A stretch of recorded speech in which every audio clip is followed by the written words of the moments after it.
Peuple de Dieu, Shalom. Je suis le pasteur Eva Kassanda de l'église Moisson Abondance, une des extensions de la grande famille de la Borne qui est située dans la commune de Kassavo. Je me tiens dans vos écrans pour vous annoncer le début d'une série d'enseignements sur la thématique Jésus t'appelle. Yesu azobengayo, Jesus is calling you. Des merveilleux enseignements qui passeront sur la chaîne Metanoia TV ainsi que sur mes comptes des réseaux sociaux qui vont paraître au bas de l'écran.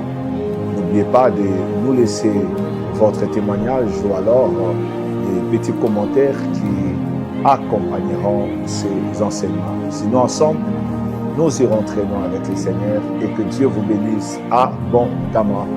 Bonjour ou bonsoir chez vous. Merci.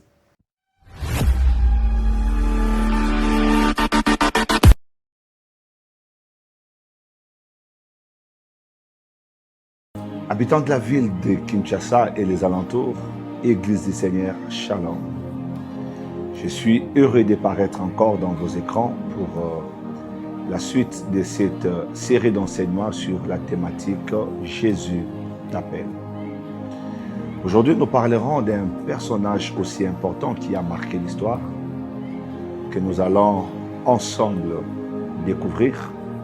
Nous sommes dans le livre des Actes des Apôtres, le chapitre 9, à partir du premier verset.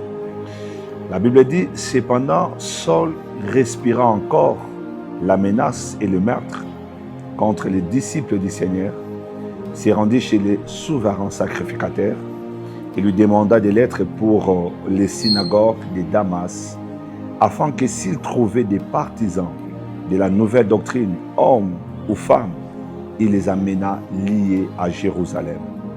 Comme il était en chemin et qu'il s'approchait de Damas, tout à coup, une lumière venant du ciel resplendit autour de lui.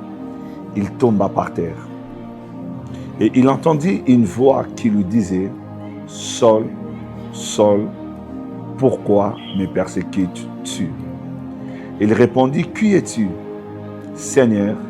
Et le Seigneur dit, « Je suis Jésus que tu persécutes. » Il te serait dur de réjamber contre les aiguillons.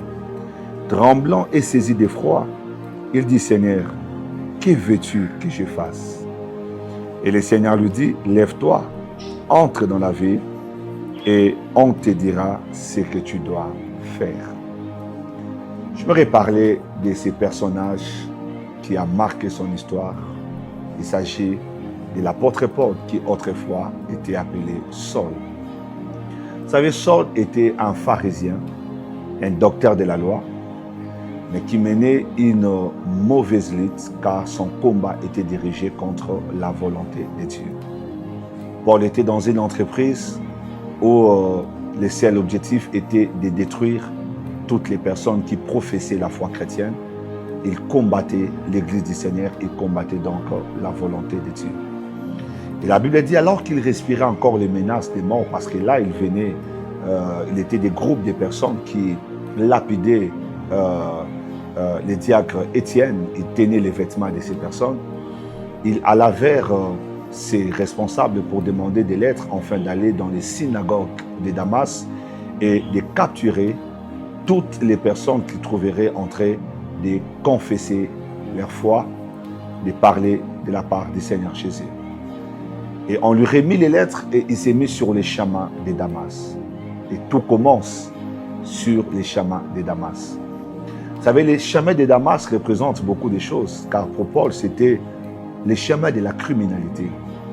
Car Paul s'est rendu à Damas avec le but de saccager l'église du Seigneur, de détruire toutes les personnes qui confessaient la foi, d'empêcher à l'église de connaître son expansion.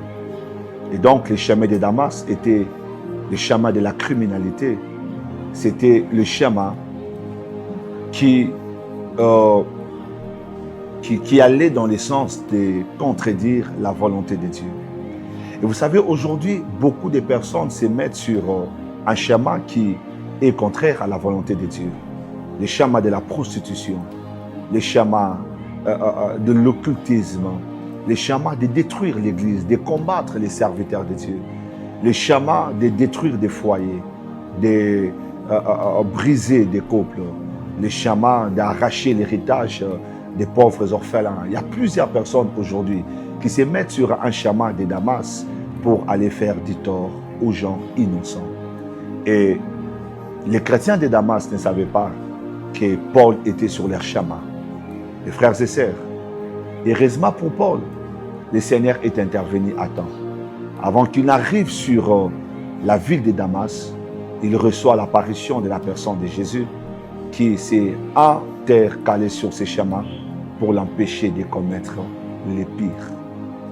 Il ne voulait pas que Paul puisse connaître ce que les lettres lui demandaient de faire. Mon frère et ma sœur, aujourd'hui Jésus aussi, il se présente sur ton chemin. Il est devant toi en train de t'appeler pour que tu rebrousses chemin. Jésus ne veut pas que tu puisses continuer sur les chemins du mensonge. Il veut que tu abandonnes ces chemins qui te lient avec le monde des ténèbres. Parce que si tu arrives à destination, il y a des chemins qui n'ont pas de flèches retour. Une fois arrivé de l'autre côté, peut-être il te sera difficile de faire marche arrière. C'est comme ça qu'il intervient alors qu'il est encore temps. Toi qui es en train de mijoter un mauvais plan pour détruire la vie de certaines personnes, tu veux licencier des gens de manière abusive, tu veux détruire la carrière d'une personne, toi qui es sur le chemin de porter une fausse accusation dans le seul but de calomnier une vie, de détruire la réputation de quelqu'un, le Seigneur s'est mis sur ton chemin aujourd'hui. Il t'appelle à renoncer à cette mission maléfique que le diable t'a confiée. Le Seigneur t'appelle à renoncer à cette vision, à cette mission maléfique d'aller détruire la vie de quelqu'un. Ne détruis pas l'innocent. Ne détruis pas les gens autour de toi. N'accomplis pas la volonté du diable. Les chamas de Damas, avec les lettres, c'était les chamas qui menaient Paul à faire ce qui était mal, un chemin contraire à la volonté de Dieu. Jésus l'a appelé. Il l'a appelé. Et aujourd'hui, le Seigneur t'appelle aussi sur ces chemins. Il ne veut pas que tu continues à faire ce que tu fais.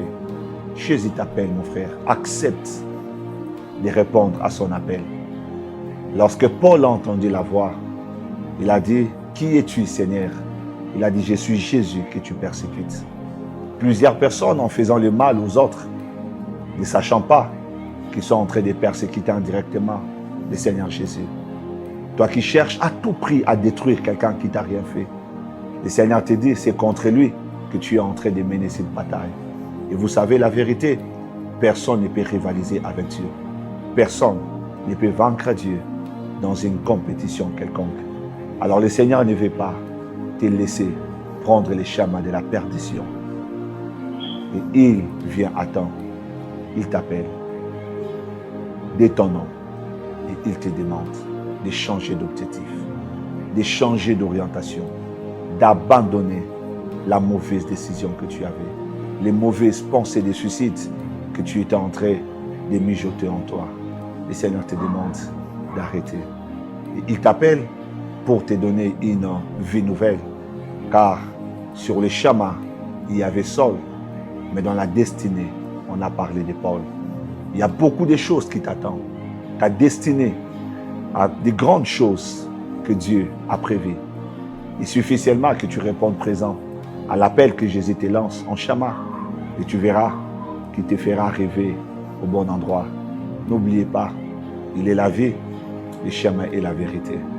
Jésus t'aime et il t'appelle aujourd'hui. Toi qui as répondu à cet appel, j'aimerais quand même prier avec toi.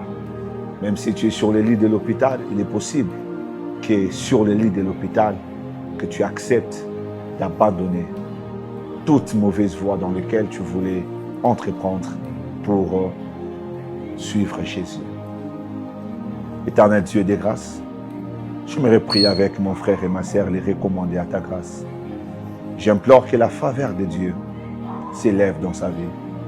Que cette lumière qui avait resplendi sur les chemins de Paul resplendisse aussi dans sa chambre où il se trouve, dans les salons où il est. Que cette lumière resplendisse partout où il entend cette voix. Parce qu'en soi, ce n'est pas la voix de ma petite personne, Mais c'est ta voix au travers de l'évangile qui appelle ses frères, qui appelle ses sœurs à abandonner les chamas de la perdition pour prendre les chamas de la vie éternelle.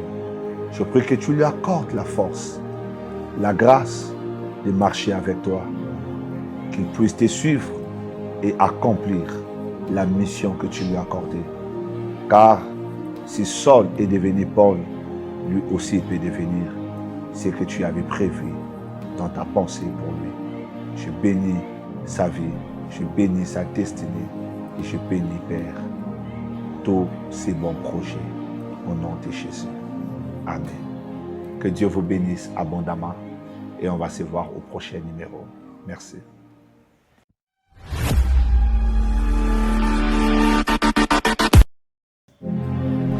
Peuple de Dieu, Shalom. Je suis le pasteur Eva Kassanda de l'église Moisson Abondance, une des extensions de la grande famille de la Borne qui est située dans la commune de Kassavo. Je me tiens dans vos écrans pour vous annoncer le début d'une série d'enseignements sur la thématique Jésus t'appelle. Yesu azobengayo, Jesus is calling you.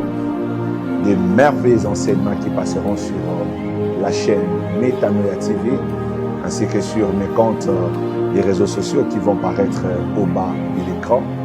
N'oubliez pas de nous laisser votre témoignage ou alors des petits commentaires qui accompagneront ces enseignements. Sinon, ensemble, nous irons très loin avec le Seigneur et que Dieu vous bénisse abondamment. Bonjour ou bonsoir chez vous.